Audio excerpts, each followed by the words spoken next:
નારી રક્ષા સેના પાટડી તાલુકા પ્રમુખ ડૉક્ટર રંજનબેન ગોહિલ. આજે અમે અહીંયા બધા નારી રક્ષા સેનાના એક મિટિંગ યોજી છે. એમાં બધી બહેનોને અમે બોલાવી છે.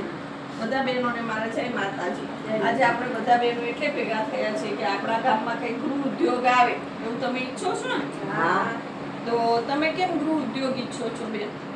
કેમ કે આ બેઠાની તો કંઈક કામ મળી રહે, રોજગારી, તો એના માટે અમે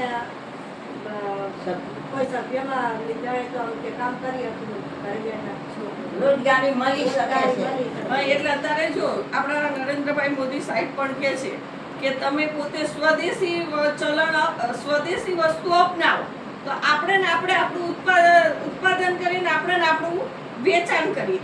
તો આપણે આજે મીટિંગ એટલે કરીશ કે આપણે સ્વદેશી વસ્તુઓ આપણે પોતે જ એનું ઉત્પાદન કરીએ અને ઉત્પાદન કરીને શું કરીએ, એનું વેચાણ કરીએ.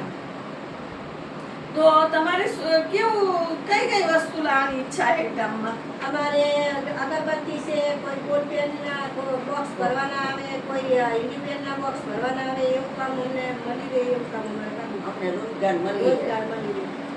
એટલે આપણે એવું ઈચ્છીએ કે ભાઈ જો આપણે ઉત્પાદન અહીંયા કરીએ તો વેચાણ અહીંયા થાય, એવું ખાસ આપણે જોઈએ કે જેથી શું થાય, આપણી આ જે નારી રક્ષા સેના છે એનું જ આપણે ઉત્પાદન કરીને આપણે બેનું જેનું ઉત્પાદન કરીને એનું વેચાણ કરીએ, સ્વદેશી વેચાણ.